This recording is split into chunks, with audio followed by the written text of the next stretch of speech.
Welcome to the Family Office, planning for the people who matter most. As I knew, as I was driving the other day, and I was getting the details of your recent experience, your recent life experience, I was reminded about how similar people are. And I was like, oh yeah, by the way, Len just got discharged from having a appendix surgery. And I didn't even know about it until yesterday on Sunday, but I guess it happened on Friday. And I said, I don't know. I mean, when Mary asked, like, that's it? You didn't even know about it? And I said, well, it kind of expected probably the same thing for me. If it was the other way around, I'd probably be the same exact way. So, well, okay, there's some context to that. Okay, so remember, we communicated on Wednesday, and remember I was telling you that I wasn't feeling so good. Do you remember that? I remember that Thursday morning. Was it Thursday? It might have been Thursday. Yeah, I called you Thursday morning. Those days get mixed up. Yeah. So I remember, if you go back into our text history, I was telling you either Wednesday or Thursday that I wasn't. It was Thursday morning when I went to call you. You said, I'm going to call you in like 20 minutes. And then you went, oh, you know what? I can't do it. I got something going on. I said, all right, no worries. We'll text. And then we texted. Okay, there you go. Yep. That was it. Then I didn't know anything from there. Okay. So at the time, I just thought I was feeling gassy because I was walking around and felt like somebody took like a pump and blew it into my stomach and just, kept pushing, and I couldn't get the gas out and it just wouldn't come out. And I'm like, what the heck is going on? Is it like that pain when you have extreme gas, when if all you have to do is breathe and you're like, oh, and yes. you're like, oh, exactly. Don't even touch me. Don't touch me. Oh my God. That's exactly right. That's exactly right. Yeah. So it's very uncomfortable. So I was like, man, so I took some Pepto-Bismol. That didn't work. Then I took some charcoal pills. That didn't work. And I was thinking, you know what? Maybe I should go take some Gas X. And then I started thinking, you know what? Later on in the day, so this is on Thursday, I started feeling a little bit cold. Like I started getting some chills and I started shivering a little bit. And I'm like, wait. Flu-like symptoms? Yeah, but mild. It wasn't anything where it was like over the top. So even like the gassiness, that feeling, it wasn't overwhelming. Like it wasn't debilitating or anything. And so I was just thinking, okay. But then when the chills came, I said, I have a good, colleague of mine that worked with me. And I remember her telling me about symptoms she had. And it turned out that she had a ruptured appendix. And I said, you know what? Let me just call my wife. Let's go into the urgent care. Let me get a couple of pills and let me come back home. So we go to urgent care and it's close to 8:00. So this is Thursday night. So we get there and so she starts feeling on my stomach and then she gets to the bottom right. And I'm like, whoa, that hurts. And she's like, okay, that's what I was concerned about. She says, we can't take care of you here. We need to send you over to Redlands Community Hospital so they can take care of you. So they gave me some papers and they put me in to go to the front of the line. And so we get there like about 8:15, 8:20. So we're there, 9:00 comes, 10:00 comes, 11:00. So I start falling asleep at 3:00 in the morning. So they ran tests on me. They put some iodine in me and did a CT scan and all of that. So at 3:00 in the morning, the doctor comes in, he taps me on my back and he says, you have appendicitis and you need surgery. And I'm like, wait, what? What are you talking about? He's like, yeah, the surgeon's going to come in. They're off shift right now. What time in the morning is this? This is at 3 a.m. On Friday. This is on really Friday Saturday. Morning. So Saturday. Friday morning. Oh, okay. No. So Thursday going into Friday. Gotcha. Correct. So by 8:30, I'm in the operating room. And so the last thing I remember, they wheel me in there. They put this mask over me and they say, count to 4, nighty night. And Bye-bye. Next thing I remember is I wake up about 3 hours later. I'm in the recovery room. And so that's Friday morning. So I think you and I communicated either Friday or Saturday, but by this time I had just gotten out of surgery. So we communicated Sunday. Oh, was it? Okay. So Yeah. Saturday. It's awesome. So it's crazy, man. Like it was nonstop because, my dad was like, hey, what's going on? My mom was like, what's going on? And so then Tasha started reaching out to the family and letting them know what had happened. And so, yeah, man. So I've been recovering ever since. And here we are taping on Monday. And I just had surgery a couple of days ago. Like a warrior.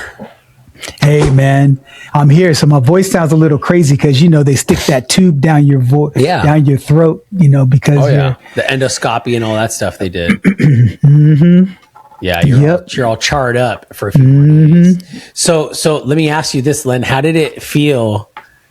When is the last time you didn't have control of your life in that sense? And how did it feel like to not have control of your life? And did it click in like when you were in the urgent care and they said, okay, you're going to the hospital? When did it click in that series of questions? It's crazy because I was telling my wife, I said, what's happened is both gratifying and terrifying at the same time, because a week ago today, I had no idea that there was anything wrong with me. I felt fine. I didn't feel any symptoms. There weren't any lifestyle choices that I could reflect back on, so I'm grateful because my health has allowed me to recover so quickly. But I'm terrified because there isn't anything as it relates to appendicitis where you can go back and say, oh, because you drank or ate something or smoked or got some kind of, bacteria or anything. It's just a random thing. And so it really made me reflect on the fact, Chris, that you can biohack, you can paleo, you can keto, you can marathon, walk, lift weights. And even when you do everything that you know how, the randomness of life can still come and get you. And so it really made me understand how precious life is and how grateful I am every day to be healthy. I think that's also a testament to just living in today's era. Like, I don't know. I mean, how many times had you been dead already? If you were born in this century or the last century, right? 100%. I mean, you would have been dead right now with that. I would have been dead a long time ago with something that happened with a tooth infection or whatever. Mm-hmm. There's so many times. So that's amazing.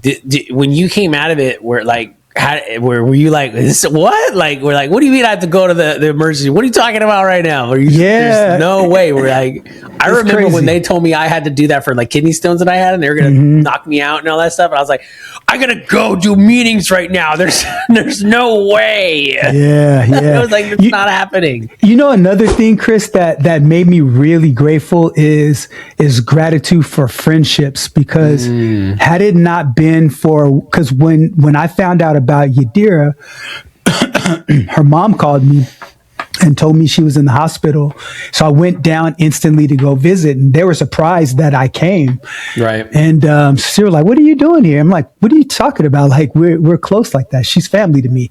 And so when I was talking to her mom, she says, she worked so hard, and she didn't want to say anything to anybody, but she kept going. And what happened is, when it was ruptured, she almost got sepsis. And so had that gotten to her system and infected her, she could have died from that. And so, me being a typical guy, and had I not had that context and just the level of pain that I felt at the time, there is no chance, Chris, that I would have gone into urgent care. I just went in as a precautionary measure because of what happened to her. So when I got back, she was one of the first people I called just to say thank you. Like, I know that what you did and what you shared with me saved me. Potentially, because you would have stuck it out, is what you're saying. 100%. I would have went and got some Gas X and tried to, push it out, man. See, I'm the total opposite. And I don't know if it's because I've just been around so much crap all my life, but I'm like, take me to the hospital. Okay. Yeah, I'm a crybaby. I'm not that guy. I'm a crybaby. I don't care. And I'm like, do every test, every single one of them, because I won't be satisfied until I see every test, and every test has to say grossly unremarkable. And I'm not going to be happy until it's done that way. It's so much better to be that way, you know, and especially today in a society where, you know, sometimes masculinity, that mask of masculinity is so potent. You know, we think, you know, you just got to suck it up and you just got to push forward. And sometimes, man, that really could damage your health long term, making a short term decision. So I'm glad that you're that way. I was just having a conversation about this topic with somebody, an old friend, yesterday.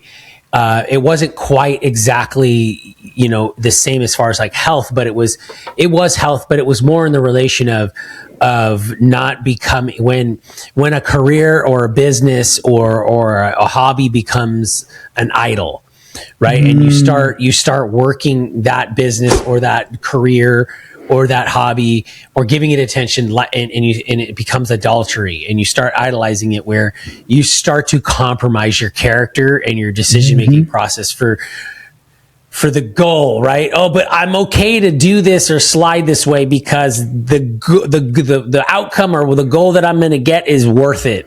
It's worth it to kind of look the other way a few times. I was having that conversation with somebody, because everything has a price, right? You know, and you see like for example, I mean, I know we're not talking about this, but it's just going into it. The actress that just passed away, right? She's 36 years old. You've probably seen that. She just passed away. It's a big deal. It's all over the news, right? And she just recently filmed, I'm going to say the name wrong, but let me see if I can go and I can find it, Len. But you're gonna know. You may keep talking about it. I'll look it up. Hayden Panettiere. Hayden Panettiere. I probably Hayden Panettiere. Yeah. So she just gave a really crazy interview. Cardiac arrest, bro. Whoa! I didn't even know the cause of death. I didn't even know it. God bless her. God rest her soul. Oh, my goodness. She just recently did, 3 months ago, she did a 2-hour interview on a different podcast. Okay. And now she passes away. So we were talking about that, but just everything, right? The prices that she paid to be where she was at, to do what she did. So we were having a conversation about that with someone. I said, yeah, you know, one thing I've really, really learned is everything has a price. And I remember hearing a saying back in the day, and it was like, decide what you want and where you want to go and what goal is, and then decide what price you're willing to pay to get it. And I kind of understood what that meant, but now I really think I understand a little bit more what that means, because I mean, you can see somebody in a $30 million house and you might go, damn, that's freaking badass, right? But then you're like, I don't know what price did they pay? What's the price they're paying for that $30 million house? Sometimes it's a marriage, sometimes it's their sanity, sometimes it's their health. You're absolutely right. You know?